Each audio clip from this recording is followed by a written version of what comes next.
Hello, friends. We are live, and I know we already have people joining us live in the room. Please hold your questions and comments for the time being. We're going to have a very fun show tonight because we're going to talk about some things that are maybe a little bit controversial. Maybe they'll upset some people, but don't worry. We'll wrap it up with lots of good stuff that's going to make you feel good about yourself, good about the world. There's a lot to be happy about right now. But I want to get right into it. And someone left me a comment on the last live stream. They didn't leave it live, they watched the recording and they left this as a comment. And this is from someone named Emilio. And the picture, they look like a Filipino, if that's their real picture, and I have no reason to believe otherwise. It probably is. Their name is Emilio. They look like they're a Filipino that's probably living in another country because here's their comment, and I'll give my response. I just thought this would be a fun way to start off the show. So Emilio says, "Hi, Travis. You've got to be extremely careful in the Philippines. You know that. It's not safe there, and it's getting worse. And the government is not doing anything about it!" Exclamation mark, exclamation mark, exclamation mark. Three exclamation marks. I guess Emilio really wanted to drive that point home. And he's saying that it's not safe here. Now, what does that mean? Is it dangerous because of crime? Is it dangerous because of natural disasters like typhoons, earthquakes? Is it dangerous because of bad accidents in traffic, that kind of thing? They didn't really specify how they feel that it's dangerous or why it's not safe here, but I'm kind of assuming that they're talking about crime. And as someone that's been coming to the Philippines since 2003, and I've spent a lot of time here, and I think I'm a good person to say something about this topic since I've been here so long and spent so much time here. And I've been here a long time ago, going all the way back to 2003. Now, is it more dangerous now than it was, say, 10 years ago, say 2006, 2007? Honestly, I don't have any statistics in front of me. They didn't provide me with any statistics, but just going off the general feeling, I have to say I don't feel like it's any more dangerous or any more unsafe here than it was 10 years ago. Do I feel like it's somehow getting more unsafe here? Absolutely not. Now, you're Imabel, my sidekick here, that's here to help out. You probably can provide a unique perspective on this because you have a large percent of your family is actually working in law enforcement. So maybe you have a little bit different angle. Do you think that Amelia's right? It's getting more unsafe here, or do you think maybe I'm onto something that it's likely not getting any more unsafe here than it has been? First of all, let me say hi to you guys. Thank you for joining another live stream. And this is what I think. It's possible that Emilio got to write that comment and think that way, that the Philippines is getting more dangerous or it's getting worse even because he has been watching TV, he has been watching the news stories about extrajudicial killings and all those things. So I could not blame him. But personally, I have lived here all my life. and All 27 years of your life. yeah, and thankfully, I would say it's not really dangerous. But anywhere you go in the world, it could be dangerous. It really depends on the people you choose to hang with, to surround yourself with. It depends on the kind of areas you go to and stay at. So, like what you always say, what Travis always says, common sense really helps. And if you really think there's some danger in that place or in that thing that you are thinking about doing or in a place where you're thinking about going, then try to weigh things before you even do anything. So, Yeah, yeah. one of the most common questions I get is, Travis, I really want to visit the Philippines, but is it safe? There's so many people that are afraid because they hear things that it's somehow dangerous here, and definitely it can be dangerous. It can be, but if you know what you're doing, and that's the key. And if someone's never been here, I can't Mhm. blame them. You're not going to know what you're doing if you don't have Right. experience, it's very hard. So I can't blame them on that. But if you know what you're doing, most things are very easily to avoid. I've spent so much time here. I've spent years here now, actually, and I even have resident status, full resident status, and all that here. I've been here a long time. And have bad things happen to me in the Philippines? Yes, but not that many considering how much time I've spent in this country, really not that much. So the Philippines definitely can be very dangerous if you don't know what you're doing or if you just do stupid things. I got a comment from a guy one time. He said that, oh, the Philippines is a great place. I went there, got off the plane, met some people in the streets. They invited me to get to drink with them. I got drunk, blacked out. It was a great time. Now, thankfully, everything he was safe and everything. No, and chances are, if you do that, most people are probably decent people and aren't going to do that. But it's so dumb to take crazy risks like that. Someone like that, bad things are going to happen to them no matter where they are in the world. So it can be a dangerous place if you don't know what you're doing and if you've never been here. You know, the only thing that can really remedy that is maybe listen to some of my tips, but also definitely experience. And you only get that by doing. That's the only way you get experience. But if you're going to do engage in risky behaviors, you're not going to be safe. And safe is very relative. You know, anywhere you are, you can be in so-called the safest city in the United States, and you can get in a car accident and die. Or you know, there's always something that can happen. You can slip in your shower. Right now, I feel like I lack danger in my life. He's telling me that it's getting more and more unsafe. I feel like I lack danger in my house. I'm up here in this high rise in this beautiful building, and we have very tight security around here. And a lot of the times I'm just here at home, and I'm lacking that little bit of danger and excitement. Probably the most dangerous thing I do is take a shower. I have to be careful when I condition my hair. It gets a little slick in there, so I have to be careful not to slip and fall. The only thing else that could almost like harm me at this point lately is if there's an earthquake or something that brings down the whole building, and that's probably not going to happen. But other than that, the most dangerous thing that I experience in the Philippines right now is just taking a shower and making sure I don't slip in there. Well, with what you just said, these are the things that just crossed my mind.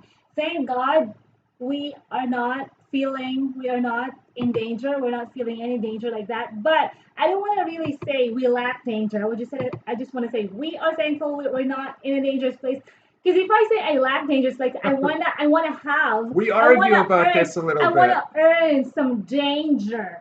I want to look for it. No, I would want to correct that. I would want to say not that's his way, but to me, I don't really want to put it that way. I'm just so thankful that God is keeping us safe. And you are right. Wherever we go, there could always be danger. We couldn't tell. And I'm just thankful for the mighty protection of the Lord for us and for you guys. You Now, know, we had our share of feeling the feeling unsafe and you we know did yeah, when we got robbed. We when didn't we feel. got burglarized Yeah, a couple few years ago. that was 2 days before We talked Christmas about that in our previous years live stream. I ago. guess that's why he Yeah, commented. I we forgot we about that. lived in a nice apartment condo, Yeah. and we never thought that would happen to us because we felt safe there. But see, it happened there. But of course, there are factors to consider because the caretaker, as mentioned in our previous videos and other live streams we had, for the We talked benefit about that in our previous yeah, live for the stream that benefit of Corden's up. those who haven't heard this story yet, the caretaker was the one doing the guard job at daytime, and she was so complacent to just let the supposedly new tenant to hang He around. wasn't a new tenant. He said he He was was going gonna to be a new. rent one, and she let him. He was gonna be a It, new tenant. I don't want to get into the story Anyways, right now. so anywhere we go, it could be dangerous. So we'll just have to do our part to stay safe. And you But guys, it all turned out to be a blessing in yes, disguise. All that we talked about that that's the last great time. thing about that. But I think the reason that he feels this way, as you brought up with TV, there's been a lot of bad Yeah. press about the Philippines in international media, and I get a lot of questions about that all the time. You know, when you got to keep in mind, guys, when you watch the news, they're not going to tell you about what's great that's going on in life.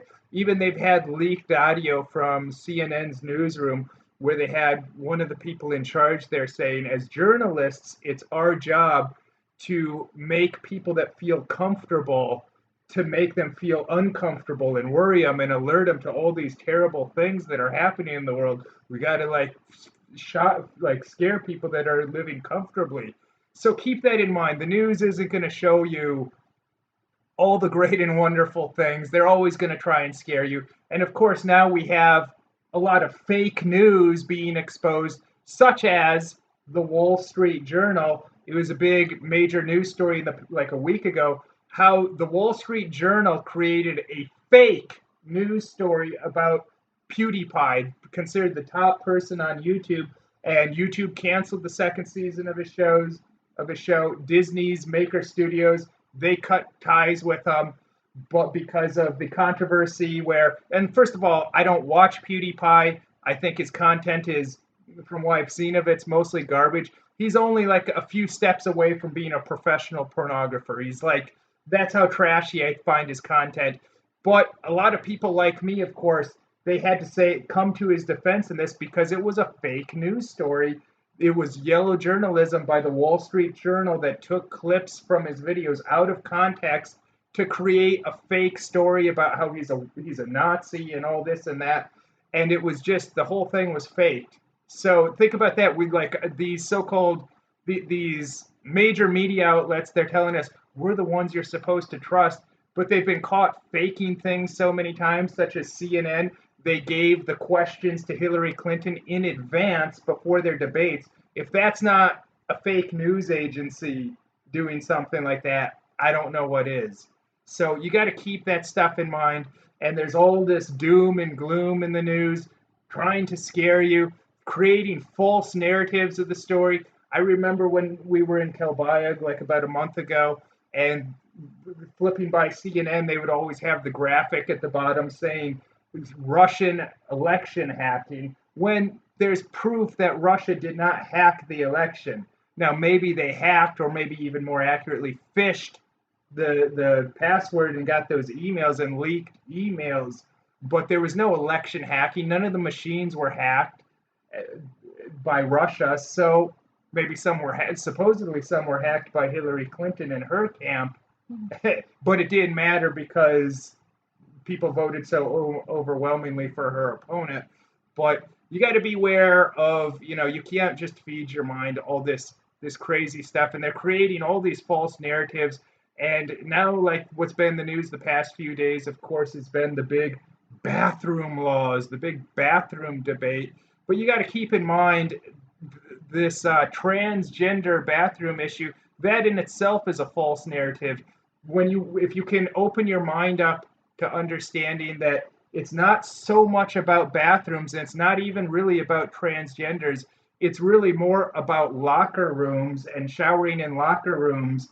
And it doesn't really just apply to transgenders. Now there's in New York State alone, or New York City, there's over 30 different genders. And these laws would also apply to someone that considers themselves gender fluid, which means that you can say, well, right now I feel like a man, but maybe later I feel like a woman, and then I go back to. So think about how easy that's going to be to exploit, and think about all the school kids. As soon as you open that up, you're going to have hundreds of kids saying, "Yeah, after gym class, I got to shower with the girls. I'm gender fluid." Yeah, I mean, you're creating this whole system that's easy for exploitation and abuse, and that's the real issue. It's not really about bathrooms. It's more about locker rooms and communal showers and gyms and schools. And it's not really even about transgenders. It's about how easy it is to exploit their system by, like I said, anyone can claim. There's that one guy that's in his 50s. He's a father in his 50s.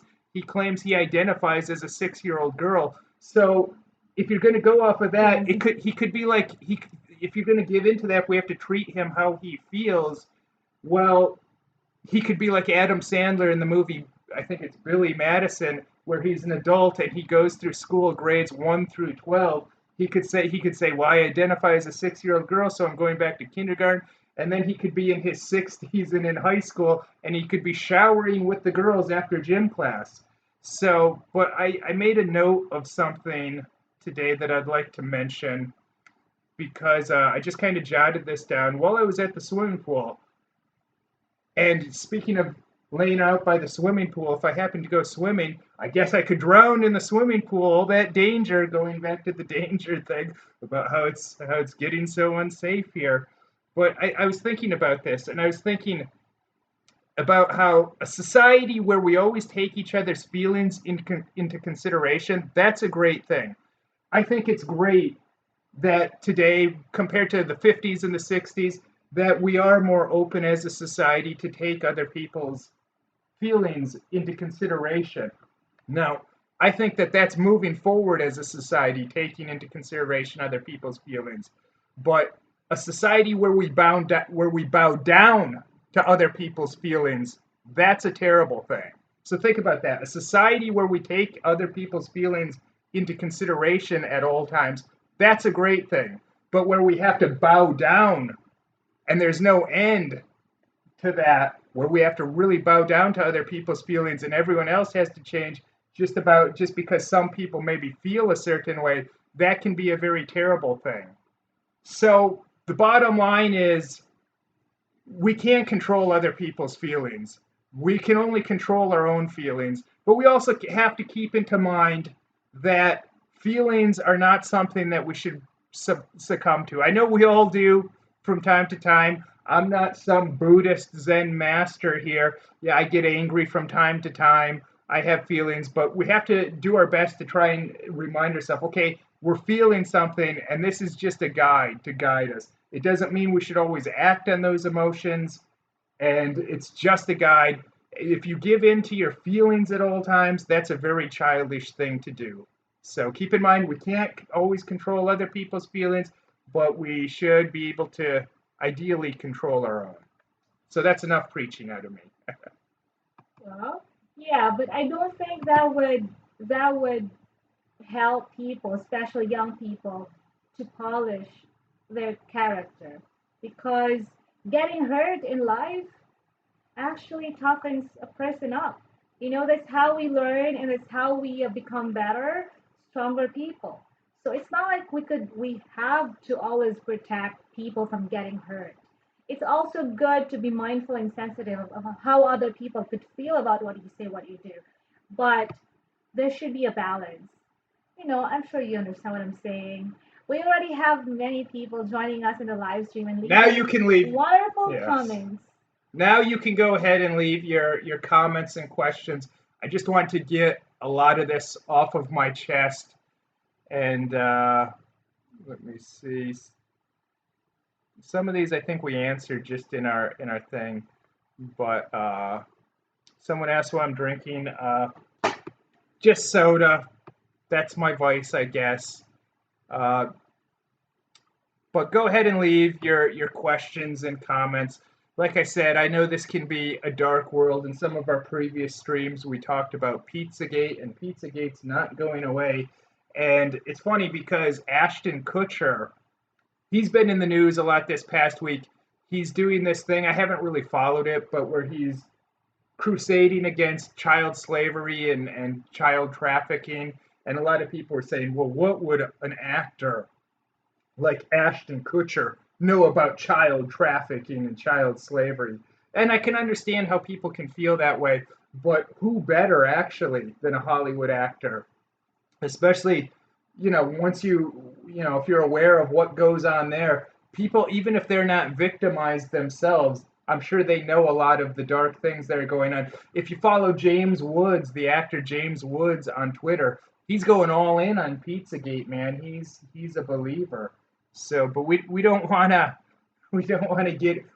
open that can of worms again.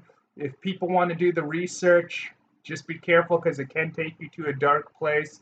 You can come to your own conclusions of what you think. There hasn't been a formal investigation of that. So go ahead and leave your questions and comments. Now we can talk about the brighter and the cheerier stuff.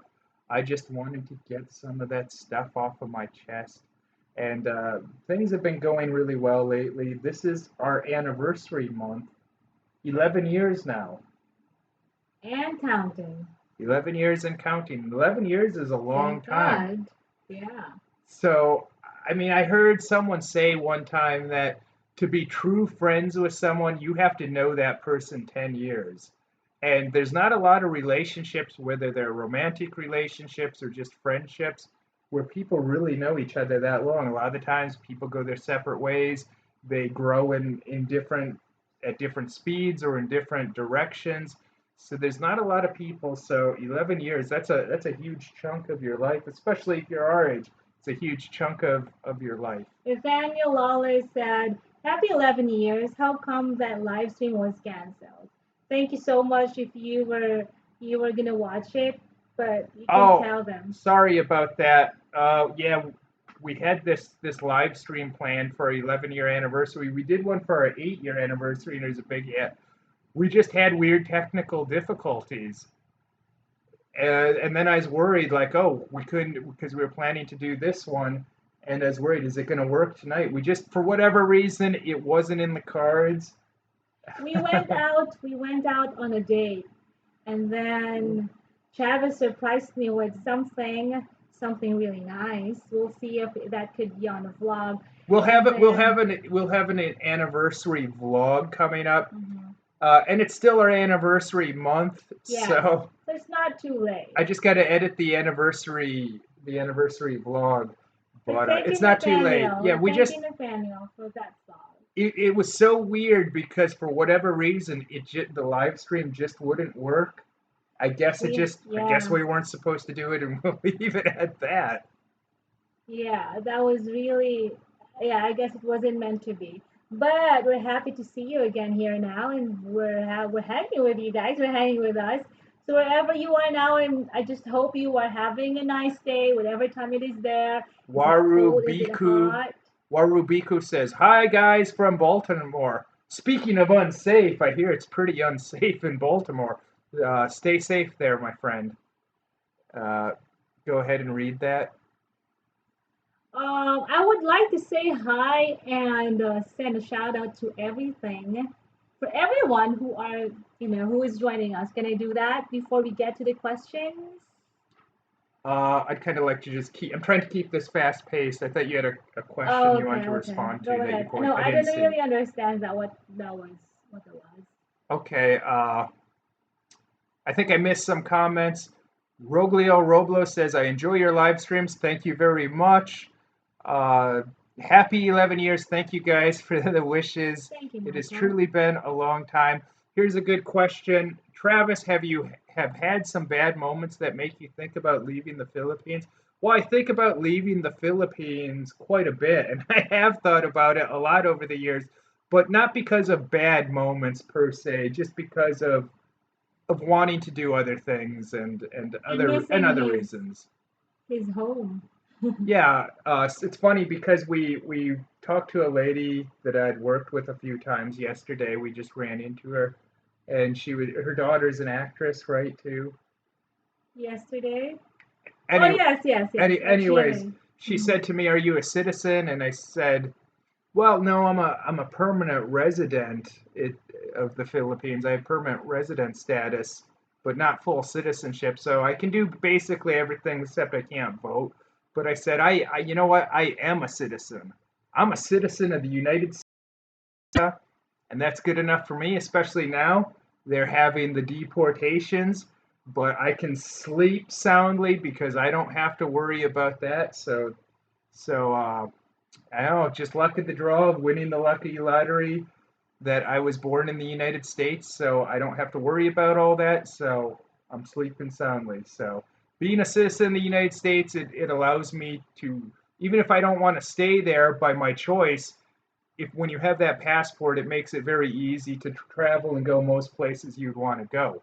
So not that I want to go everywhere in the world, but it's nice to have that option if you do want to travel. That's just one of the many things that I think Americans like you should be thankful for because, you would see people, maybe not only Americans, so maybe let's just be more particular.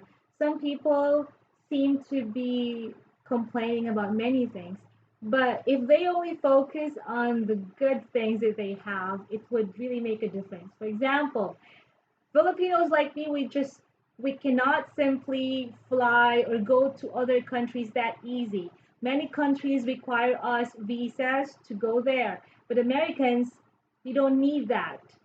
So how blessed you are. That's already one of the great things to be thankful for. And I am thankful. Like being ever since I started traveling to other countries, I realized how blessed I am to have that privilege in life. But that reminds me, I want to get to something. I'll get to some of you guys' questions here in a minute after this, because I see you guys are leaving some good ones. But a Filipino American girl that's like I think she did a story of me many years ago. So I follow her on Twitter. She's involved with Mhm. journalism and stuff and writing. But she did a feature on me, or at least her company did a feature on me. It was like some Filipino American publication. But I follow her on Twitter, and this week she tweeted out a photo of Donald Trump with his cabinet. And she tweeted out, Trump's cabinet is so white. And which I responded to her, and I said, Duterte's cabinet is so brown. But you don't see me complaining about it. But I got to thinking, my God, some of the people that they led into the United States, they really are bad hombres because think about that. She criticized Donald Trump's cabinet not because of their policies or their beliefs, but because of the color of their skin. She's criticizing these people based off of their race that they happen to be born. We don't choose what race we're born, obviously. And she's decided to criticize them. Like I said, I don't, she kind of laughed. She said, haha, because I guess she realized that's a stupid thing that she said somehow when I mentioned I don't criticize. I live in the Philippines. I have permanent residence status here. I'm not on a tourist visa or anything like that. But I don't criticize Duterte's staff for being brown skinned. But she's in the United States criticizing these people based off of their skin color. And it's really a form of hatred. It's like she's hating, we let these people in, her parents, and she really hates our people. She hates American people. She hates people of my race. She has this anger towards. And now maybe it's a passive aggressive anger where she just tweets out stupid things versus being a terrorist or something like that. Of course, it's a much more passive aggressive form of anger, but it just shows you we're letting people into our country that actually hate us, and they're changing the demographics, and these are the people that vote for people like Hillary Clinton then, and that's why those politicians love them and they cage them. They want changing demographics. They want these people because the people like Hillary Clinton, because they know that they're going to get their votes. But it's kind of disgusting that the United States, she's privileged by living there. They let her parents move in, and then she spews hate towards uh, European Americans. It's kind of sickening. I don't come to the Philippines and do that stuff. I don't come to the Philippines and say, "Oh God, these brown people. Oh, I'm so sick of seeing brown people working in government." I don't do that crap. And I think she kind of realized how silly of a thing it was when I tweeted that out. Because yeah, I immigrated to the Philippines at least for the time being. Before I'm not going to stay here my whole life, but I don't criticize the government here just because they're a brown race. So it's just it's like my God, letting these people into our country and become citizens that actually hate us and our people. And why do they hate us? Because of the color of our skin, because of our race. So, I mean, if she would have complained about them and said, I don't like their belief system, I don't like their specific policies, maybe I would have disagreed with her, and that would have been okay. That would have been totally fine. But just because they're so white, that's her issue with them. Totally ridiculous. So, but Evan Cortez is asking, who is this? Well, I don't want to give away her name because I don't want to send hatred towards her then. But it's just kind of like shocking that someone doesn't even realize how stupid and how racist that is. And like I said, we're really letting people into our country that hate us and hate our people. and they want to change our country from the types of values that we have. So, what do you think of that? Do you hate the white devil in the bell? I don't have any hatred towards white, brown, red, blue, anything. I mean, if that's what you're gonna fill your heart, that's not gonna really, that does not affect the others as much as it will affect yourself. Um, I saw this one video. What was that, like an ad, or like the kids talking about how, the ad where the kids talk to Trump, and like how, The NBC video that they put out, okay. the propaganda video that's like pure. It's like they're exploiting children and getting them to say these kids. Many of them are even too young to even really understand what they're saying, and they're getting them to like push a political agenda. Or maybe these kids say these things because that's what they hear from Well, I think adults. they're told to say them. They look But like they're reading yeah, I something. was A just lot of gonna them. say that based on my observation watching that video, they looked like they were reading something. But I think I think these kids, I hope, would also realize that they actually have, it's also a blessing that they have leaders, or they have a leader who does his best and who aims at making America great again. That will be their future. So why would you not like someone making your country great or great again? You know what I mean? Well, they disagree on It's how to it's make it great, it's just a but thought. Just like, here's one thing: not everyone would like your leader. Even in the Philippines, there are supporters yeah. of our President Duterte, and there are those who do not like him. But I think whoever is voted as a leader in a country, we should respect that. We should cooperate, because if we don't cooperate, then what's gonna happen? Even God teaches us to respect our leaders, the leaders that He blesses with, And of course, there's still democracy, and that's a great blessing. We still have freedom of speech, but of course, that could be abused, and that could also be taken against you because of social media. The world has just been getting more complicated, crazier. That is why we have to be wiser with the things that we read, the things that we feed our mind and our heart. But thankfully, you know, there's still other great things that we can focus on, dwell Okay, on. I'll focus on these good questions that we're getting. Someone says, Dan says, hello from Idaho. Hope you're well out there. He says, looks like you're using a fan. I am. Hopefully, it's not making noise into the microphone that's clipped Do to me you right hear now. the fan sound, or is it because you see Uh, my hair strands being blown by the he fan? says, Dan from Idaho says, I take it you don't ever have winter in the Philippines. Here, it's just barely hitting 40 degrees. I'm sure they mean Fahrenheit. Here it's just barely hitting 40 degrees and the snow is just starting to melt. So it's just above freezing point where he is.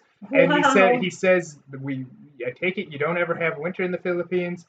No, no, it's hot, humid here. Now, right now it's maybe a little bit less hot and humid, but you pretty much always want air conditioner or a fan indoors.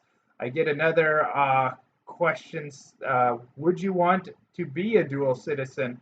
Well, I think the only things I can't do right now is I can't vote, which I don't care about voting in Filipino elections anyways, so that doesn't matter to me. And I And don't, the percentage of ownership if you want to have your yeah, business. I can't own land. I can own a condo, but I can't own the land that it's on. So I don't really think I care about any of those things. So uh, no, it's not something that I would ever pursue getting dual citizenship. I don't really have any desire to vote in elections here, so it's fine. I'll let the local people here do what they want to do in terms of that. It's their country, so they can do as they see fit. I'm not trying to influence it in any of those ways. Dominic Arceo says, Travis, what is your most dangerous experience here in the Philippines? I haven't had many, but I can say this. When I came here my second time, which was late 2005, I had two really bad experiences in 1 week, and I was going to leave the Philippines after that. Uh, but my friend Lance Raimundo talked me out of it. So those are kind of really bad experiences. Well, I guess I can tell the first one. I'll tell the first one real quick. If you go to Manila by Manila Bay in Intramuros, there's these horse carriages. They're called calesas, and I was with a girl actually on a date. It was actually my friend Lance Raimundo's manager's assistant. I took her out on a date, and I said to the guy, the driver that was going to drive the calesa, I said, "How much is it?" And he said 50, and I said 50, and he said yeah. And then we get in, and he starts going, and he's driving really fast, and then he says it's 500, and I'm like, what? You told me 50. And he's like, no, I'm not letting you off of this unless you pay me 500. And so basically he kidnapped me, the Calesa driver You in were the Manila. wrong person. He kidnapped me. Yeah, I was the wrong person to do that to. I No, wasn't. you were not with me. That's why that Well, I wasn't with you either, so happened. you couldn't, you deal with all these people. But he wouldn't let me off, and I started basically threatening him. And we went to like some mall, I think it was a Robinsons or something out there. And he actually let me off, and I got off with the girl. And he ran over to one of those security guards, like holding the big guns. He started pointing at me, telling him something. I just walked off, and I think he's trying to say that guy, like he took me and he wouldn't pay me or something. And so basically, I was kidnapped by a Calesa driver. And then I had a bad experience the same week, but I'm not going to get into that right now. Thankfully, those happen without me. Yeah, Because Emma, you're not gonna get into that if you're with me. Modesty aside. yeah, it's very easy to stay safe if you have someone like Imabel. I'm not talking about just anyone. I'm talking about someone special, someone that's smart, someone that knows what they're doing, someone that's assertive. And Imabel works in tourism. She does these tours, and I know that she had a client recently that said something about, and these are very high-end luxury tours, and they're very pricey. But he said, well, this guy was like, I'm so worried that I hear about kidnappings in the Philippines and stuff. And Imabel just explained to him, yeah, that happens, but you don't need to worry about that because you have me. This is what you're paying for. I'm keeping you safe because she knows what to do. She knows how to avoid any of those situations that comes up. So when these clients that she has that she runs these tours for, all they got to do is have a good time and relax, and they don't have to worry about that stuff because she takes care of it. And it's easy to stay safe when you just avoid most problems, and most things are pretty easy to avoid. Terrence Brown, who's also supports us on Patreon, thank you, Terrence. He was saying, I was looking at one of your past videos. It's titled Ugly American. Is there such a thing as ugly Filipino? And he doesn't mean ugly in a physical sense. He means ugly attitude, ugly behavior. Yeah, absolutely. Just like there's poorly behaved people in America, American people that are jerks. There's a lot of Filipinos that are jerks. I always say Filipinos, the Philippines has some of the best people in the world and some of the worst people in the world, and everything in between. So you can't just overgeneralize when you're talking about 100 million people. It's like any other country in terms of you'll meet a lot of people that are really fantastic, and you'll meet some people probably that are terrible too. So let me see. Is there anything that sticks out to you in these comments, Imabel? Not really. I haven't been reading a lot yet. But just keep going. Just read and then Someone says we know that divorce is not currently allowed in the Philippines. If the law was changed and divorce were allowed, what would be the benefits or drawbacks for Philippine society? Well, thank you, Don Smith 44 for that question. You can't really talk about the benefits and drawbacks because they would have probably different divorce laws than what they have in the United States. Unless it will be patterned. Even in the United States, the laws for divorce vary from state to state. Some states like California, if you've been married 10 years, it's 50-50. Everything's divided. It doesn't matter, what belongs to who. They divide it up 50-50. And other states, they have different laws. So I'm sure they would have their own laws, and you don't really know what they would be. But the good thing is, right now they have annulments, and those can be very difficult and expensive for people to get. So unfortunately, is what you see a lot of the time is people get married, they end up separating, but they can't get a divorce, and it's hard to get an annulment. So there's this weird situation where they'll go off and start separate families, but technically they're still married to someone else. And I definitely don't think that's a good situation when you have people living with someone else, another lover, and then they have children and raise their children, but they're still married to someone else. It's a bad situation, I think, especially for the kids. But I heard they're going to speed up or simplify, I think, the annulment process. Annulment could also be expensive, according to the people I've talked to who went through or who are still going through the process. Yeah, and of course, it's another thing like for Catholic weddings, they also have to go through annulment on that aspect. It's like another thing. So, just sharing with you the experiences of people I talk to. Warubiku says, for an American, I am as pale as they come. I stuck out like a white buffalo when I was in Divisoria. It was very obvious. Well, don't feel bad, my friend. That just means that you have very unique features because think about this. White people are they're a very small minority in terms of the whole world population. And then when you have some of those they're more like Northern European type features, especially like the blondes or the redheads, uh, you're really in a small minority, so you're very unique. So just think of it that way, my friend. Uh, Let me see here. Oops.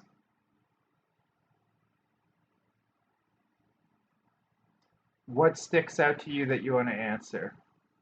DJ Hammy, can you speak or understand any other Philippine dialects like Ilocano, Kapampangan, or Visaya? Is it? I think he means Visayan or Visaya. No, a little bit of what I studied Filipino, the main language, or what's decided as the national language. Although not everyone speaks that in the country, so it's kind of weird. But that's why they have English too, as like a unifier. So someone from Cebu can talk to someone from Manila and someone from Davao. If they all speak English, they should be able to understand each other. Not everyone speaks English in this country, though. But no, I didn't study any other dialects. The only ones that I know a few words in, I think, is Waray. Yes, I know a handful of words in he that. speaks a few Orai words very in a very cute way, and I love it.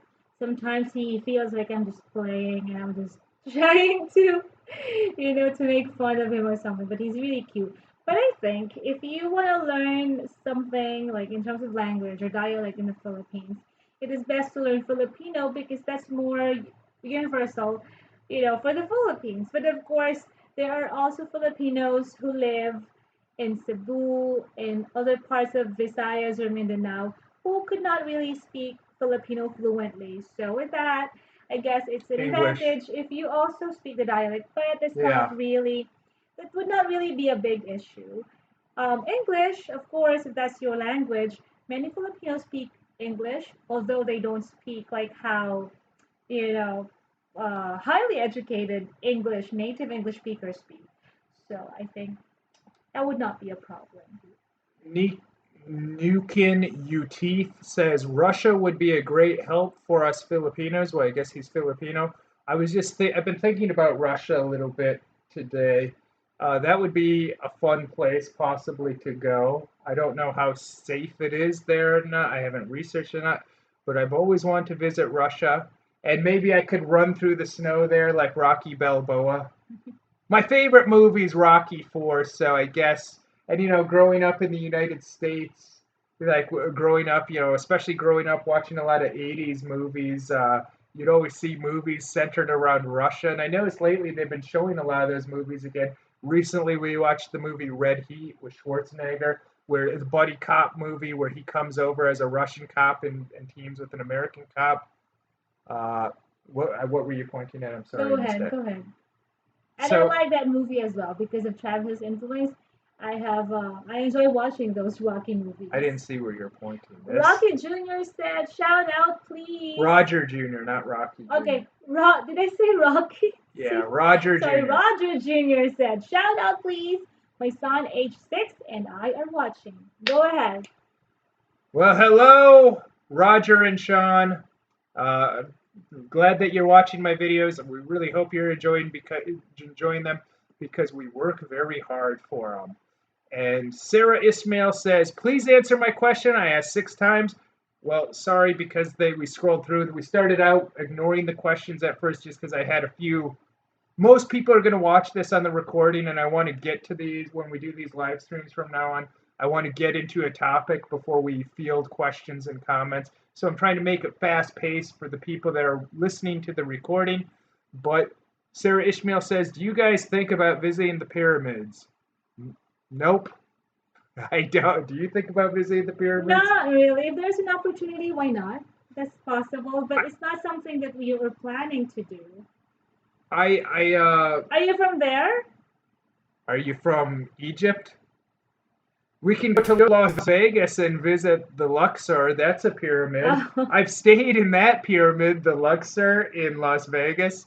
I was there for modeling a number of years ago. I have some weird stories about that, but maybe they're a little politically incorrect. I think you know what I'm talking about. Yeah, I know. We have a comment from Lunan or Runner. Before we get to that, I did hear a funny story about the pyramids. Go You know ahead. how when you see pictures of the pyramids, it looks like they're in the middle of the desert? Well, apparently that's because the photos are all taken from one side, but really they're by an Egyptian ghetto, supposedly.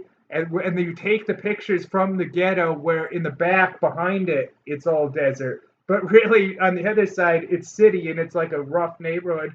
And right there, there's a KFC and a Taco Bell by the pyramids in Egypt. That's what I heard. Like so, I thought that was a funny story. It is. Okay, now we can run. We can run. We can read Runner's question. Travis and Imabel, do you guys sense the Filipinos have changed their viewpoint on foreigners in Philippines after Duterte's presidency? Thank you, guys. Good question. Good question, but you know what? I don't think Filipinos have changed their viewpoint based on my personal experience, our experience, just dealing with people from cab drivers to sales ladies to professionals to young people and everyone. So No, yeah, that yeah, would be my answer. yeah, I would say in general, no. Maybe for a small minority of people, and maybe those are the people that you see on the news. We just answered a question about this. Someone saw protesters at the U.S. Embassy. Hmm. And even tonight, I was scrolling through the channels and CNN, they had like a thing at the bottom saying that protesters at the U.S. Embassy, they got water cannons fired on them. So they disperse and leave. So apparently they've been having some protests still at the U.S. Embassy. But that's such a small minority of people. For the average person, no, there's no difference. So, what else, Isabel? What were some Terrence good? Brown, who is part of our Patreon family, thank you for joining us now. When you were just, was this when you just mentioned boxing movies like Rocky? Have you seen Penitentiary starring Leon Isaac Kennedy? Leon Isaac Kennedy. Have I seen the film Penitentiary? No, but I believe there's at least a Penitentiary 2. Maybe even a third one, but I'm pretty sure Do you there's like that movie, Penitentiary 2. Terrence? Maybe we could check that It's a out prison, sometime. well, as the name states, it's a prison movie, and I know there's at least a sequel to it. No, I haven't seen those films, but maybe we should. Maybe. Do you recommend that, Terrence? Some of those some of those prison movies can be quite dark. They can be quite dark themed. So sometimes they can be a little depressing. But I was thinking about this the other night, how the movies Lock Up and Tango and Cash, they're very easy to confuse films because Sylvester Stallone escaping from prison is a central theme of both of those movies, and they came out around the same time, so he looks kind of the same in both movies, and they both involve Sylvester Stallone trying to escape from prison. And then he had that movie more recently. I forget the name of it. No, I was gonna say No Escape, but that's an old Ray Liotta movie. Uh, he had that one with Arnold Yeah, I was where gonna they say have that. to escape from Yeah. prison. So I'm like, man, Stallone has made 3 movies where he has to escape from prison. And then I got to thinking, but wait a minute, in the 70s, he made a movie with Michael Caine called Victory, that where they were in like a Nazi prison camp. Now that's a little bit different type of prison, but that also involved trying to escape from a prison. So maybe Sylvester Stallone has a fixation with prisons and trying to escape from them. Apparently, he's fascinated by it. He keeps making movies about it. But as long as they're good Yeah, movies, it's possible. Someone said, Raymundo, are spa services like massages available? Of course. of And course, we have some videos in some. according to Travis, spa and massages are cheaper here than in America. So when you visit the Philippines, I think you can include that in your itinerary. There's so much of that. Yeah. Just choose the good ones, and if you're not the type who would be okay with therapists asking you, sir, do you want extra? Anyways, we talked about it somehow in our previous live stream. We show some of the spas in our vlogs. Yes, We have at least a few where we go get massages at spas. that's one of our favorite things to do. And let's see. Alter ego, Travis, were you well received when you came there? What was your very first experience with people there? In the Philippines, you mean? I'm well received everywhere I go. That's just part of the blessing of being me. Especially when I was really young and like college aged and stuff. Man, everywhere in the world I went has been good to me. I know that maybe that sounds cocky and arrogant, but that's my blessing. I've been very well received everywhere I've went for the most part. So now, of course, I've never been to some places where I hear they're more unfriendly to Americans, like Pakistan Mm-hmm. or Iraq or someplace like that. Mm-hmm. But of the places I've been welcomed and treated well everywhere I've went. So no complaints out of me. And what was my first experience with people here?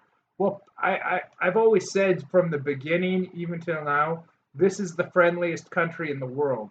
Now, living here a long time, I've seen the bad sides of the culture and like how bad people can actually be here. And you don't really understand that until you've lived here at least a year straight without leaving.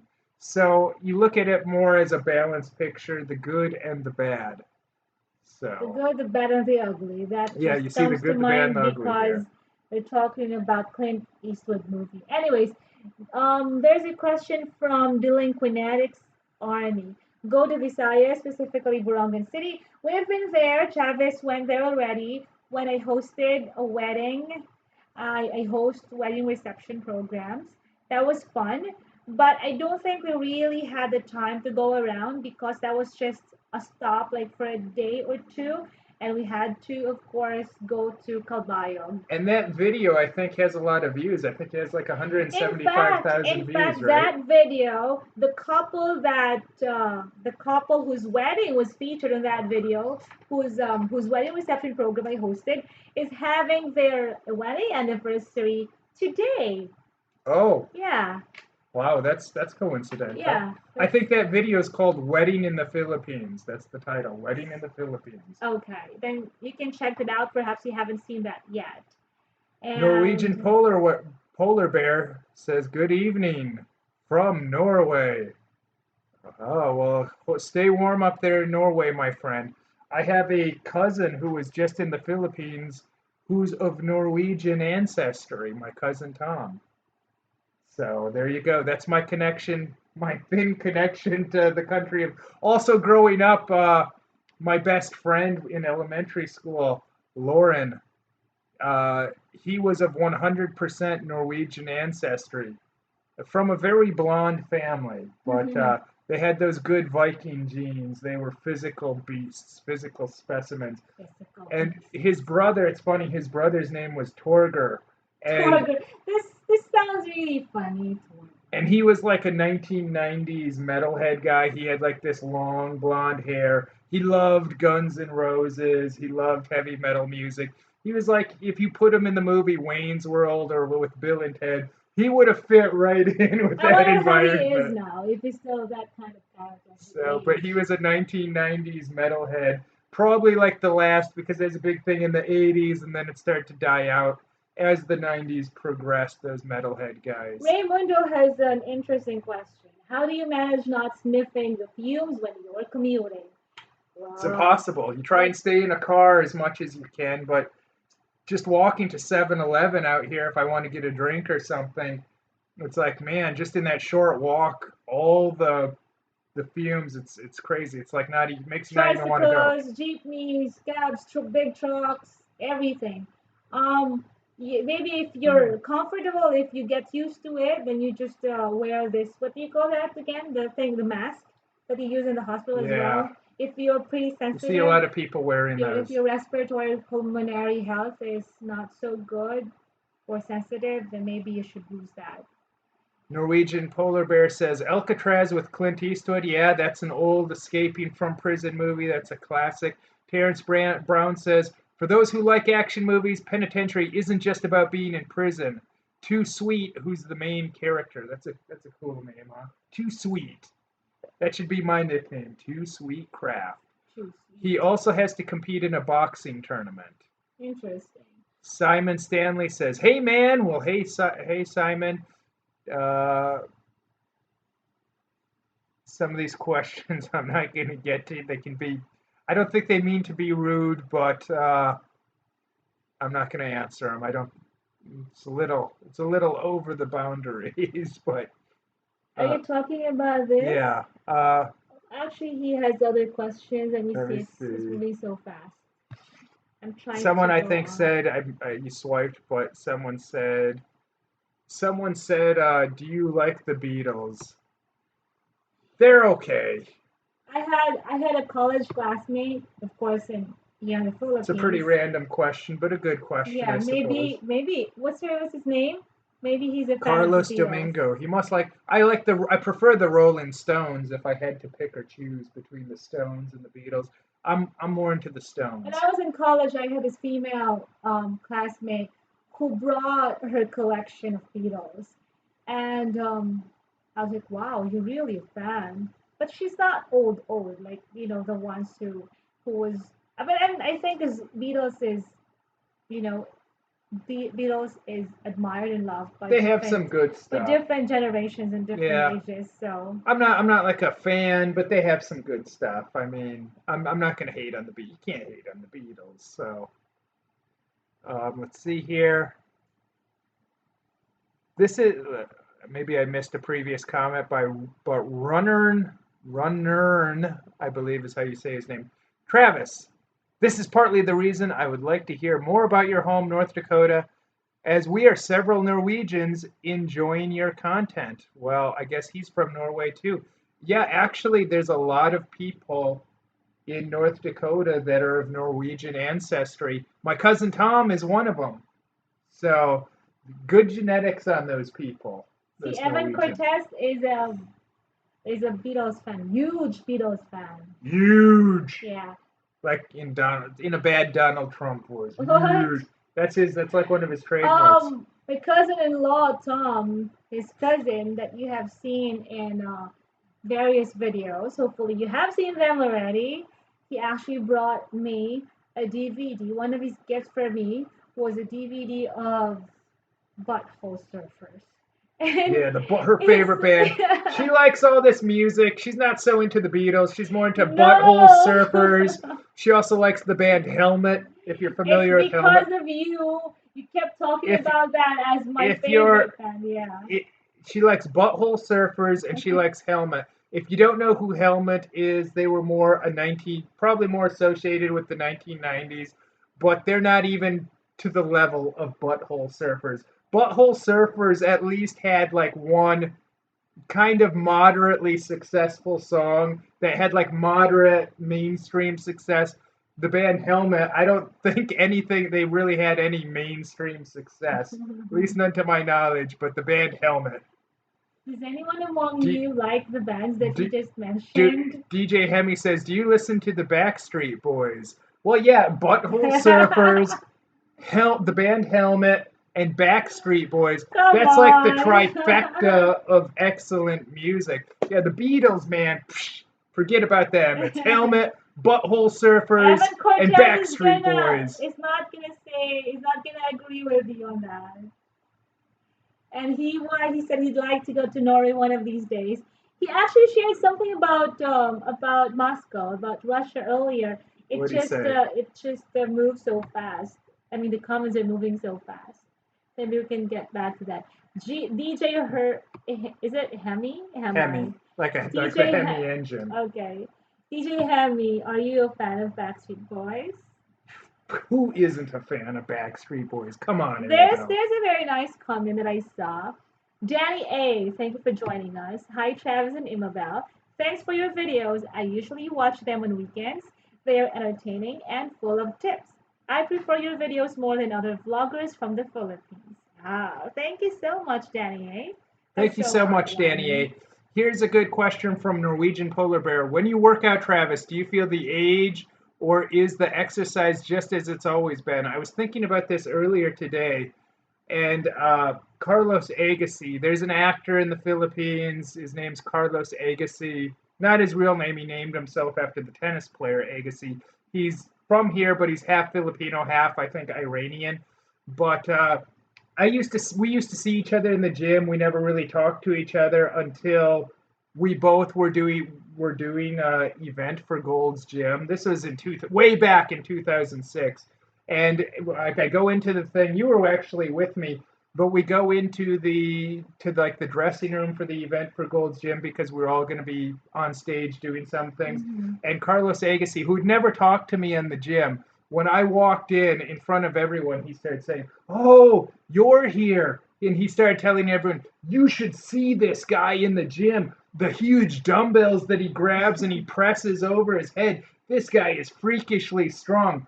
And we'd never talked before, me and Carlos.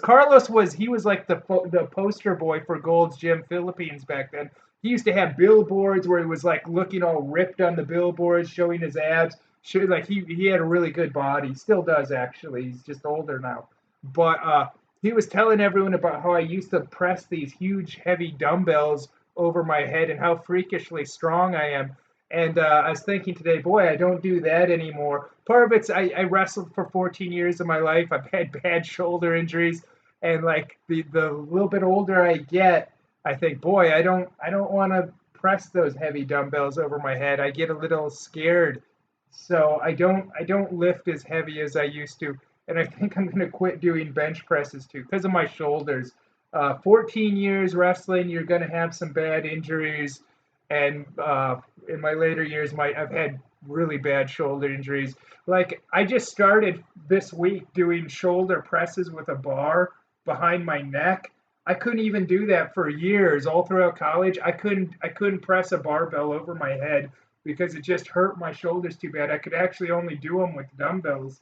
But now I'm to the point where and not only can I press a bar over my head and work out that way, but I can do them behind the neck, which is a lot of people avoid behind the neck presses, even though they're supposed to be very good for your shoulders. But if you have shoulder problems, you got to be real careful.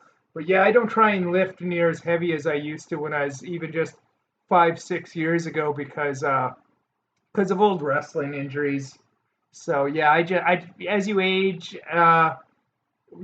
you have to play it a little bit more careful. And the gym that we go to, Planet Infinity, they have all these really great free weights, which is I like free weights more, but they also have they have like really great machines. And even though I'm not into machines, I mix both. But I can see for especially a lot of older people, even people that weren't former athletes, how just working out on machines, maybe that's all they should be doing because you're in the gym not to get hurt, you're in the gym to get better. So depending on the person's age, you got to tailor the workout. For some older people, even though I really think free weights are the best, but you can get a good workout on machines too, especially if they're good machines like what they have at Planet Infinity.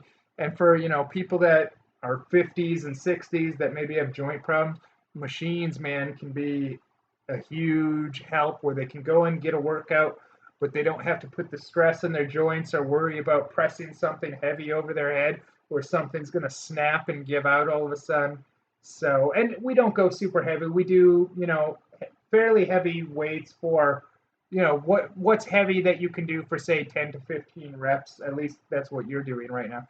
But that's a good question. But yeah, I don't lift near as heavy as I used to. That's for sure. I play it more safe these days. I don't. I leave my ego at home. I just want him to stay really healthy. Yeah, exactly. And part of that is be safe as well. And I'm so grateful that I have an awesome, a great, fitness coach, fitness trainer. That's him. It's always fun to work out because I have him. We do it together. That's why we call it a gym date. Check out the video if you haven't seen it yet. Here's a good question from Waru Biku. Do you guys think you will ever buy a car or moto there? Is it worth it to you, or would it be more practical to a taxi or an LRT? Well, we haven't rode the MRT, the train. There's also the LRT, but for us, it'd be more the MRT. We haven't ridden that in a long time. The trains here are perverts' paradise during rush hour. You get all these weirdos groping you and rubbing up against you. And it's just hot, uncomfortable, full of pickpockets. We haven't done that in a long time. We just take taxis everywhere. I wouldn't rule out getting a car. That's possible at some point. I'd probably do that more in the United States because I don't really want to drive here. It scares me, man. I like to live a little bit dangerously, but not that dangerously. There are some things I'm like, okay, let's play it a little safe here. So for the time being, I think I'm pretty happy just taking taxis, and we don't have too many bad experiences anymore. For the past year or so, taxi drivers have been a lot better behaved, I think, because of the competition from Uber and Grab. Yeah. So I think for the time being, what do you think? Taxis is fine. Taking taxis has been fine with us. Also, you don't have to worry about the car. Like I don't like that Yeah, either. parking, and then you get stuck in the traffic, you know. So, Norwegian Polar Bear says North Dakota and Minnesota has a lot of Norwegian roots. Absolutely, especially Minnesota. Even think about the professional football team from Minnesota, the Minnesota Vikings. Uh, Go ahead, Imabel. let's see. Oh, we have Simon Stanley. Hey, Travis. Thank you for watching. Thank you for joining the live stream. I want to say hi to all of you guys and send shout outs to all of you, each one of you. But if we don't get to mention your name one by one, I hope just know that we really appreciate you for simply joining us on this live stream. Especially those who have been hanging with us for many live streams already. Thank you so much. Michael McFarland says Michael Jackson had true first recordings. Man, Michael Jackson, it was weird when he died. I never, I never necessarily thought he was a bad guy, even though most people, at least at the time, they were saying he's a child molester and stuff like that. I never really knew what to make of that. I was kind of giving him the benefit of the doubt. But in terms of music, I always disliked his music. But you got to keep in mind with my age, if you were growing up in the 1990s, Michael Jackson was considered so lame by then. People just thought he was a weird child molester. But definitely, if I would have went to like junior high or high school and said, "Oh yeah, I love Michael Jackson," people would have laughed at you. That's why when he died and Justin Bieber's like, "Oh, I was such a big fan of Michael Jackson," I'm like, "Really? You're younger than I am. How can you possibly relate or like Michael Jackson?" Because I just remember when I was growing up in junior high and high school, Michael Jackson was considered the furthest thing from cool in my day and age. And but that, like I said, that's back in the 90s. Well, it's different from all what other people think and feel about it. We have a question Here's a good one from from yeah. Raymundo that I'd like to I address. saw the pic of your dad as a bodybuilder. Did he take steroids like Arnold did in his time? That's a great question. I can say for 100% certainty, my dad did not take steroids. But what's really amazing is it shows that just the potential like that you can really get naturally. Yes. So many guys these days are on steroids, especially if you go to California. There's all kinds of guys on steroids, but it's pretty amazing the level that my dad reached without steroids. And most people, they wouldn't even think that's possible. But I think my dad got about as good as you could get without them. Like he reached his full potential as a bodybuilder that's totally natural. So I can't imagine anyone. I've never seen anyone better built than my dad that I know is natural. I've never seen a guy as well built as my dad. That I know for certain is natural. I've never seen that. I've seen my dad was a huge guy, but also he still had good symmetry and proportions. And I've seen guys, especially when you go into golds, you see huge, roided out, you see professional bodybuilders. So some of those guys are bigger than my dad, but actually they don't look as good as my dad. And my dad actually did win a bodybuilding. He competed as a bodybuilder. He won the North Dakota State Championships in bodybuilding. And that is so impressive. It is impressive, yeah, and he did it I without I steroids. I admire and I look up to Dad just for being able to stay disciplined, to be healthy and fit at his even up to his age now. Yeah, It's something that people could emulate. Very to inspiring. my dad too, I'd like to say bodybuilding isn't just about getting big or muscular or looking good. Yeah, of course there's that, especially since he actually competed as a bodybuilder. But to my dad, it's part of a total lifestyle of living a healthy lifestyle and longevity. To my dad, that's just as important as looking good and being big and muscular. And he'd say about some of these guys that do heavy amounts of steroids, he would say that yeah, they'll make a good looking corpse because a lot of these guys they die fairly early, like 50s, and so my dad wants to live to be 100. So you'll see some of these guys, like even some of these pro wrestlers that die of heart attacks, or where some of these guys they'll die in their 50s of heart attacks. Uh, and so he says, yeah, they'll make a great looking corpse. Those guys, he's always said that. But I really think that my dad, he really reached his full potential. But my dad's been working out at least since like the 1960s, maybe even since the 50s. I don't know, but he's been working out for decades and decades. So, uh, pretty impressive how my dad did that without steroids. But definitely too, and I've had friends that have taken steroids too. I've had friends that have, and steroids work. That's the truth. But I guess the reason why I wouldn't take steroids is I'm too paranoid about the negative side effects. I think, as far as I know, steroids are still legal in the Philippines. Like you don't need a doctor's prescription. You can go, Mm-hmm. unless they've changed that in recent years. I don't keep up on. Even if they are legal here, you don't see many guys on steroids. I see a couple guys every now and then where they're on steroids, Mm-hmm. but it's not that common. You go all the gyms, even when you're at all the gyms, you don't see steroided out guys in them.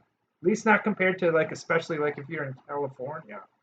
But and by the way, to someone that is completely natural, the best compliment that you can give them is to accuse them of being on steroids. Whenever a natural bodybuilder hears someone say that guy's on steroids, they don't get upset about this. Like, oh, that's so nice. I get, they feel good because it's like a sign that what you're doing is working so well. People think that you must be on steroids. So that's like the biggest compliment you can give to a natural bodybuilder. We just talked to my dad last week. He had kind of a funny story. He was somewhere and they had donuts available to take for free, and he grabbed a donut and he started eating it. And this one lady that knows him, she said, "Geez, I would have thought with your lifestyle, you would have never touched a donut like that." And he said to her, "Because of my lifestyle, I can eat this donut because of it, because I'm so tough, I can eat this donut and it's not going to affect me." So, and he was saying his philosophy is, and he's been doing this for decades, in the wintertime, he allows himself to even get fat a little bit because in North Dakota, it's cold, you're wearing jackets in the wintertime. But then every summer, he diets down and he gets really ripped up.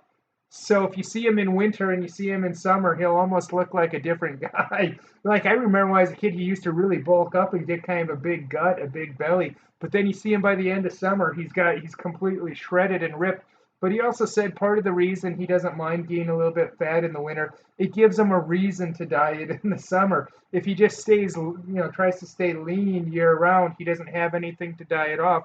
But he doesn't bulk up as he got older. He doesn't bulk up as much as he used to, but he will eat the donuts and stuff, or a candy bar and stuff like that, lasagna, stuff like that. He'll eat in the wintertime. But once he starts dieting in the summer, he doesn't give in at all. He's got iron willpower. It's amazing. It is amazing. And Marcus Gomez actually said earlier, I want soda because you're drinking soda. Yeah. And let's see. Don Smith 44, you guys make a great couple, and I enjoy all the videos that you have done. Thank you so much. Let's check the other comments. I think we saw those. Let me scroll to the bottom. Okay.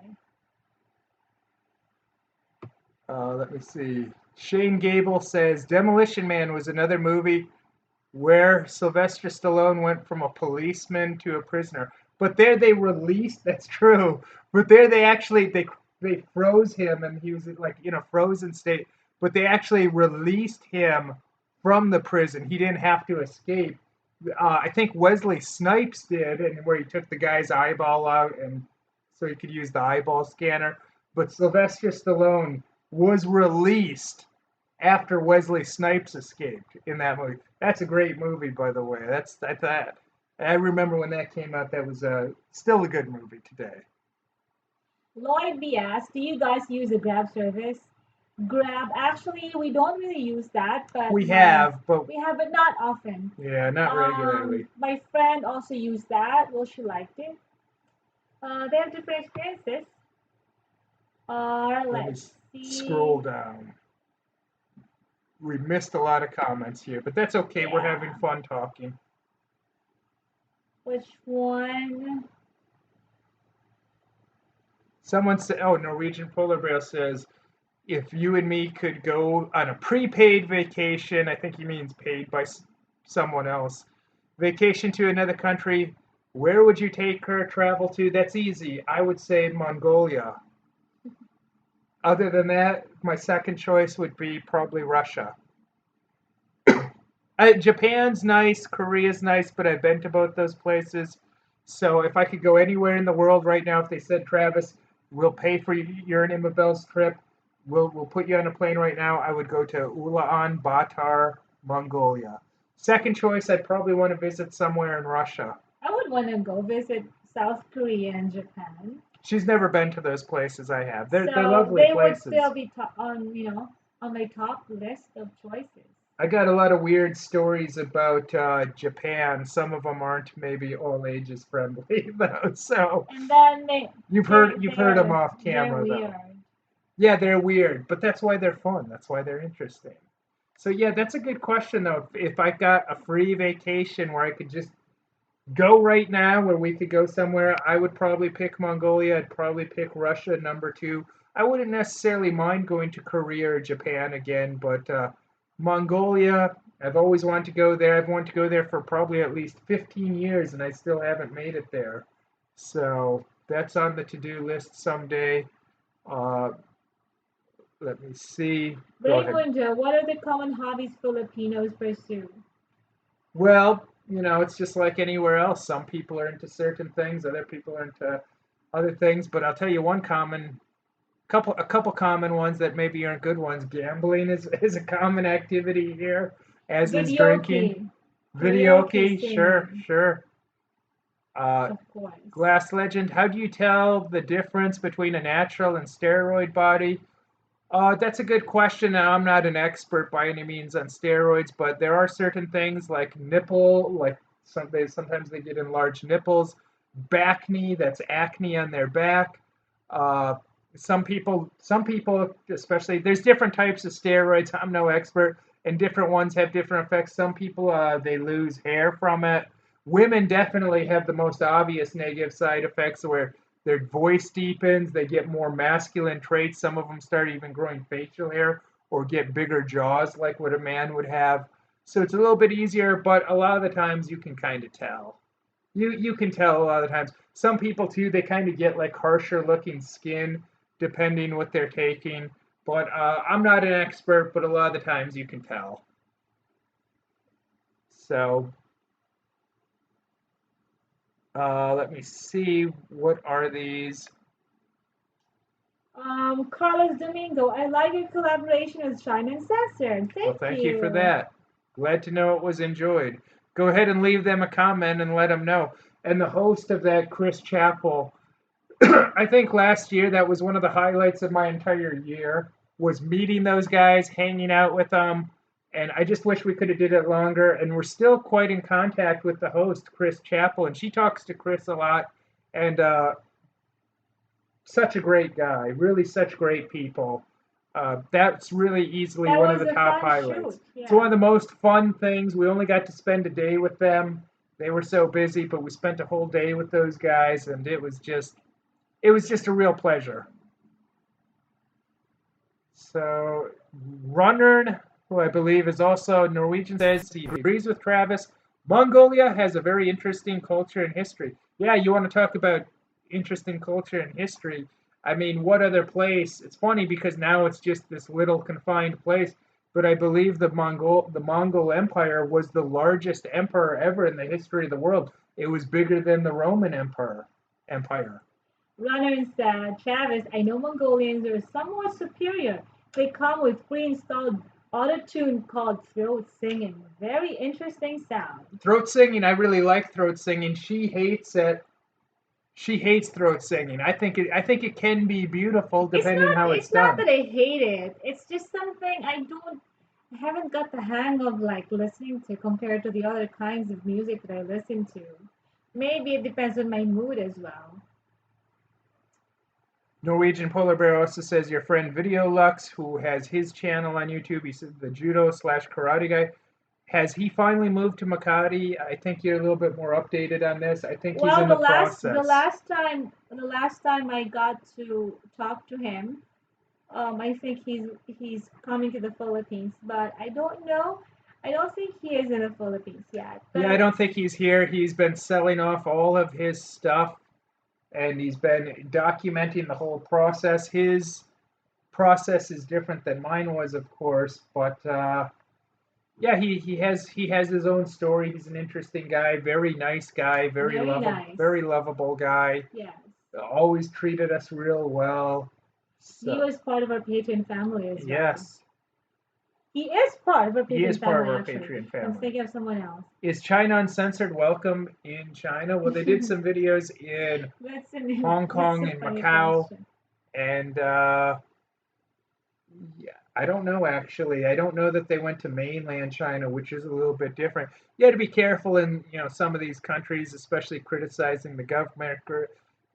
Most Asian people in general, not just government people, they tend to be very prideful, man, and they will get offended very easily. I was doing some reading about Mongolia, like this one guy, he had a blog there, and I was reading his posts, and he was saying, answering questions and stuff, what he liked, what he didn't like about living in Mongolia. Overall, he said he loved being an American living in Mongolia, but he said his biggest complaint was probably how prideful people are there, how easily they get offended by, especially by outsiders.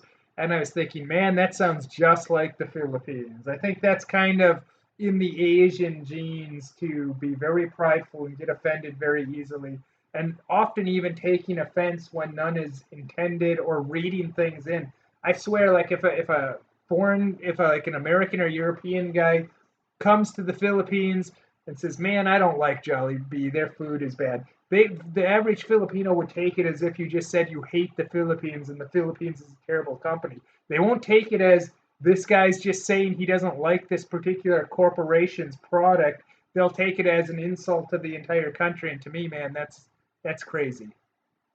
They tend to, unfortunately, many Filipinos tend to focus on the negative instead of taking it as a positive thing that could be a source as a point for improvement. They just focus on the negative, which is not really And healthy. Filipinos, this is just me speaking honestly here. Filipinos, they're very prideful people. And pride can be good or bad depending how you use it, depending how far you take things. It's not necessarily a black and white issue whether it's good or bad. Uh, there's gray areas. But the thing about Filipino pride, it's a very phony pride, a very fake pride. Because sorry to say, but I've never seen a people be so abusive to their own people here and take advantage of their own kind, their own people, and just it's kind of shocking to see. So I feel like it's a fake pride. So just sometimes the way I see people treat other people here, and just use and take advantage of other people, especially in professional environments or work environments. It's shocking to me, and I just don't care for it for that aspect of it, man. Many people also were so openly proud about Pacquiao for being a Filipino like him when Pacquiao was, winning the boxing fights and boxing matches and all that. Still is winning. But yeah, I know. He's a But winner. but He's he just but like me. but He's a those winner. same people are also like angry or hating him or bashing him because of his principles and what he believes in and what he says and what he proposes in Congress, in Senate. Yeah, he's gotten a lot of hate online. He's had a lot of online bashing lately, but it's amazing. Every time he goes to a foreign country and fights and wins, they all act like yeah, we did it. And I had a Filipino friend said once talking about that, like all these Filipinos saying, yeah, we did it. And they're like, we didn't do it. He said, we didn't do anything. He did something. All you guys did nothing. He did something. But it's like they want to take credit when he wins, but then, as soon as he says something politically incorrect, they're very quick to say terrible things about him online and curse him and wish for harm to come to him. So he's been dealing with a lot of online bashing lately, which I get a lot of online bashing, not too big of a deal, but it's like, even, it's just par for the course when you're somebody. So, and Pacquiao gets it, but I know it doesn't. I know it doesn't affect him. He doesn't care. He does what he thinks is right, I think, whether you agree with him or He not. knows what he is blessed to do in this world. He knows his goals. He knows what he's meant, his purpose in life. So these other negative things could just be distraction to what he's supposed to do, what he's blessed to do. So, you know, let me see. Do you like sweet The spaghetti? No, I do not. And I had are that you video. referring to Filipino style? I I don't think yeah, mind. Philippine. She doesn't mind. I I hate it. don't I mind. don't really like spaghetti I in guess because general. I'm Filipino, I'm used to Yeah, that. exactly. But I also like the real Italian pasta, spaghetti style.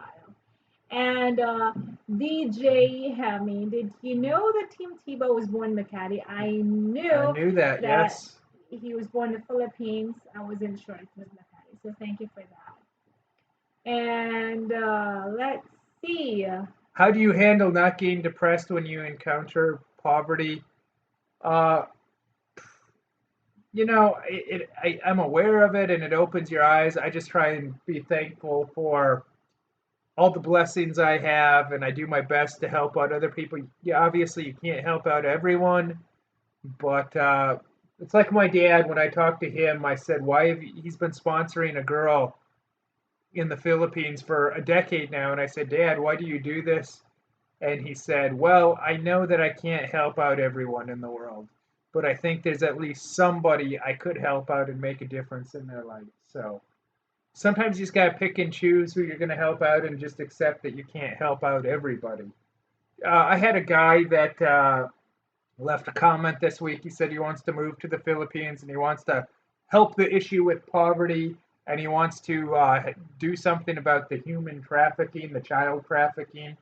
And my recommendation is you better set specific goals. Just saying you're going to solve the poverty problem, that's not realistic, and it's not going to. One guy's not going to do, especially a guy from another country.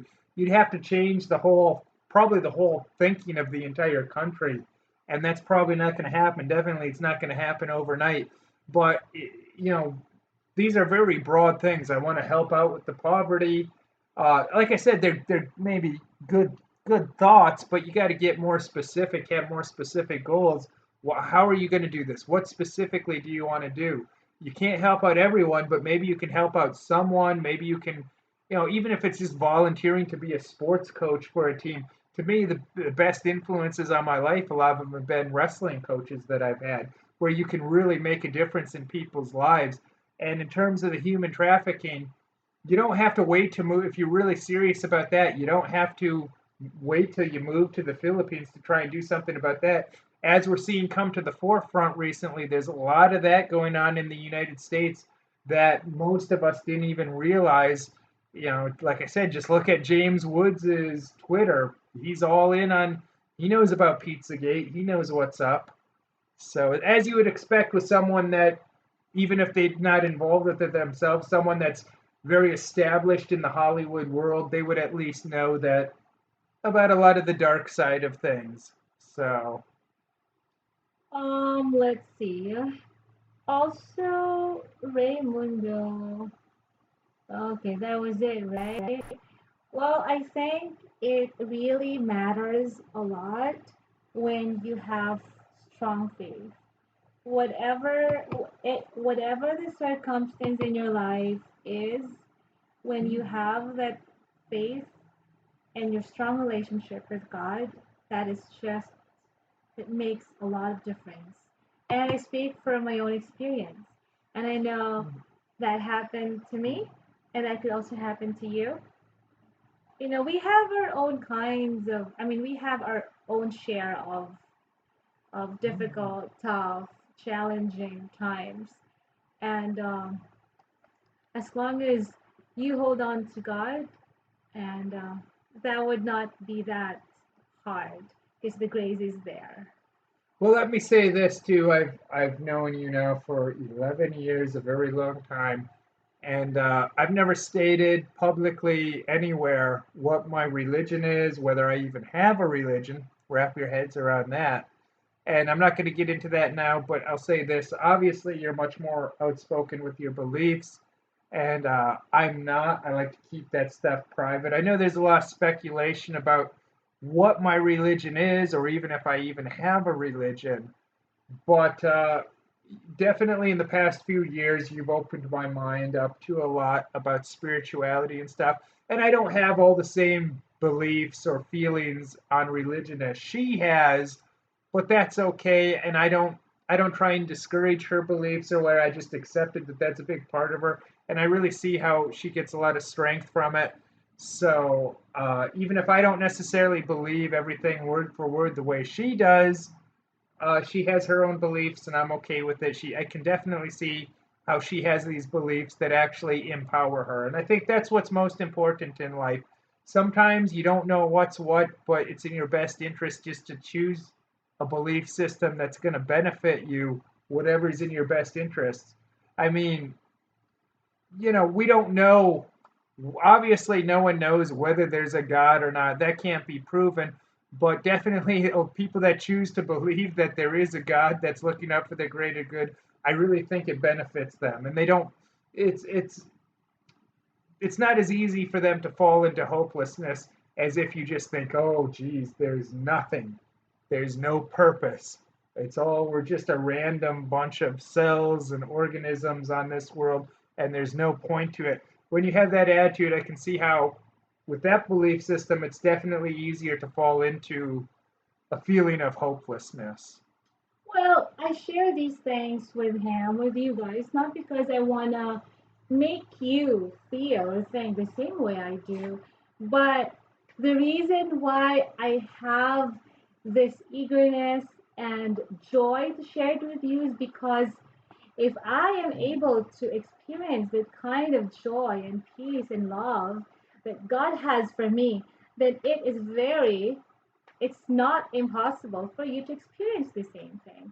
And whenever you experience something really good in life, right, you'd also have that willingness and desire to share the same thing with other people, especially if you also want to see them happy, you know? And I don't think, personally, I don't choose to believe God or to believe there is God just to be able to feel good or to feel happy or to have hope. It's just because I feel it every day. I feel it while I'm alive, and it's something that I look forward to even after this life in this world.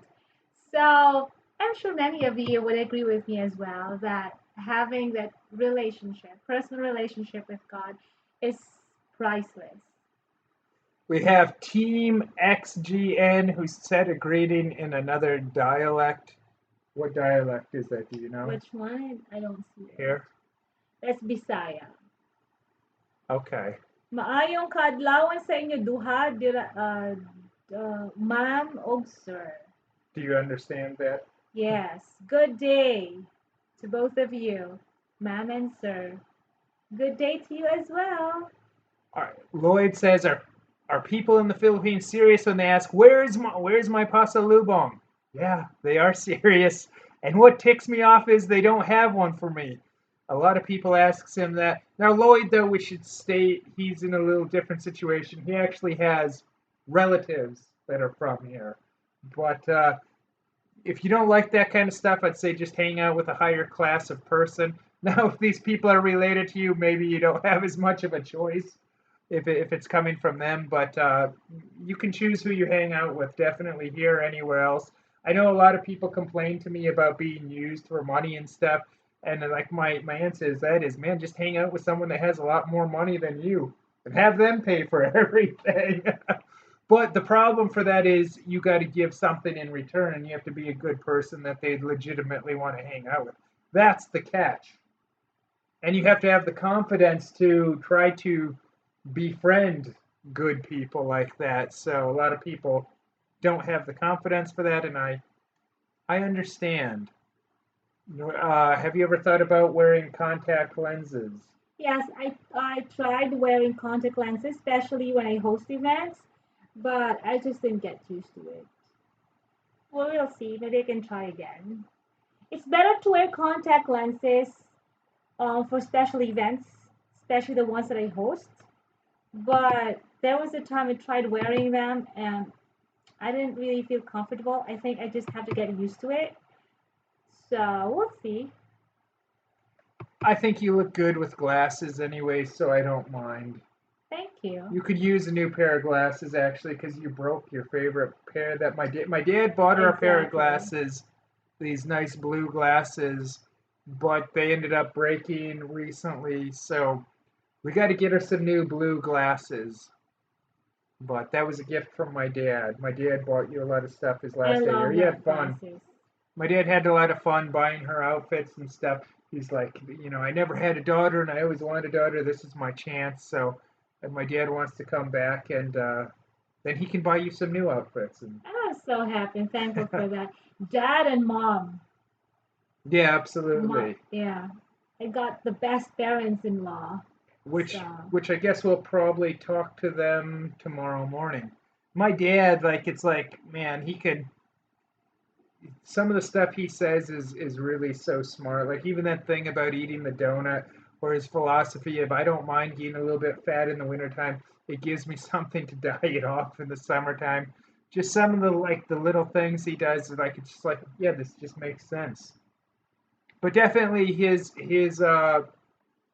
forte. He knows a lot of stuff. He knows health, fitness stuff, natural bodybuilding.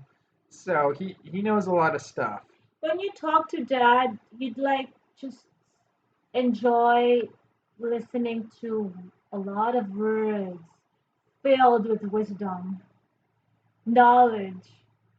If, So, what would your last if what would your last meal be if it was up to you? That's the question. my last meal. Oh, It's a uh, hard question. I don't know. I haven't really thought of that. I've never thought of that either because I'm going to have a lot of meals. I'm going to have thousands and thousands more meals, but I don't Does know. that mean going to the buffet? I would probably have just pure junk food, licorice or I wouldn't want that. Reese's Pieces. Like I would like if it's your last meal, might as well eat the most bad for you thing.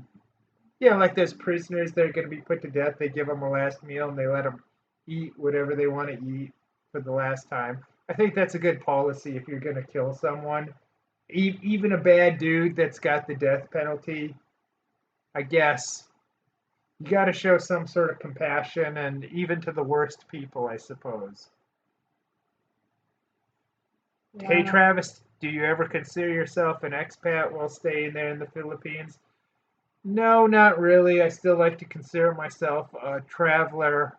I don't get real hung up on those things. I feel like expat has kind of a negative connotation to it. And usually those guys that are so-called expats are a lot older. At least that's the general stereotype. I'm not saying that's the way it always is, but that's kind of the stereotype.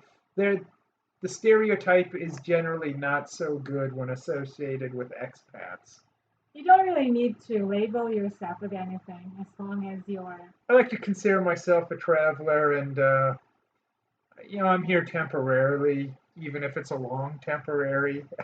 So, what do you guys prefer? Chowking, Hmong, Inasal, Jollibee? Out of those, definitely for me, Hmong, Inasal. And Shaolin Ha said, "Do you like Jollibee or McDonald's?" Well, what did we just have earlier? And this is not a sponsor, but what did we just eat Oh before well, doing it this? will be nice if these restaurants you're mentioning now, guys, are sponsoring us. We just had McDonald's. Yeah, delivery McDonald's. We get that quite a bit. It's just too I like convenient. the spicy chicken of Jollibee though, and you like it too. Yeah, I like the spicy fried chicken. The spicy fried chicken. The fried chicken at Chowking, I think that's pretty good too. But when you're hungry late at night, and sometimes we're up really late, it's pretty late right now. I don't even know what time offhand. It's 1 a.m. We'll wrap this up probably soon. But when you're hungry late at night, there's not a lot of options, especially if you want delivery. So we get delivery from McDonald's. I never eat chicken nuggets in the U.S. Lately, I've been having a lot of chicken nuggets though. So Ronnie Rodriguez is joining us. Hello. Hello, Ronnie Rodriguez. Master Joey said I'll eat a whole lechon, so I'll have a heart attack before I die. That's your decision, then go for it. Let's Raymundo see. says, "Does Travis eat balut or blood stew?" Uh, Search YouTube for Salo Salo. I have a video where I cook blood stew, also known as dinuguan, is the Filipino word for it, dinuguan. But the video is called Salo Salo. Search that on YouTube. You'll see me cooking that. And yeah, I have videos where I eat balut. Balut is, I think it's pretty good actually. But the thing is, I probably prefer it more in a cold climate because they serve it to you steaming hot. And it's always so hot and humid here. You don't want to be served some piping hot steaming egg. So it's just, I think I'd eat it more if it was cold here. Um, Let me see here. I never see you two cook. I haven't done any cooking videos in a long time. I got famous off of cooking videos, but they were just videos. I've So been grilling meats we eat out of it. um, Oh yeah, we've been cooking here actually. She has anyways. using our George Foreman Jackie Chan grill. We'll do a video about that. We'll do maybe a video review of the product. So, and we'll show you how we do it. I don't know how popular George Foreman grills are these days in the United States. I think the product's changed ownership. It's a different owner, but we've been going for quite a while here. When did we start this? 11 before 11:30, so we must have been going for about an hour and a half. So I suppose we should wrap it up, Imabel. Last words. What would you like to say, Imabel? Well, maybe we could address this one question because someone asked, Dan said with chicken, then Jolly Chicken or Joy KFC? I would say KFC. KFC. And Ronnie said KFC is expensive, but I think in the Philippines, according to Travis, KFC is not really expensive. Is that right? KFC is I always tell her KFC in the U.S. I don't eat there often. It's overpriced unless you're like where my parents live in KFC in Bismarck, North Dakota actually has a buffet and it's quite reasonably priced. You can go to the KFC buffet and eat all you want and it's very reasonably priced.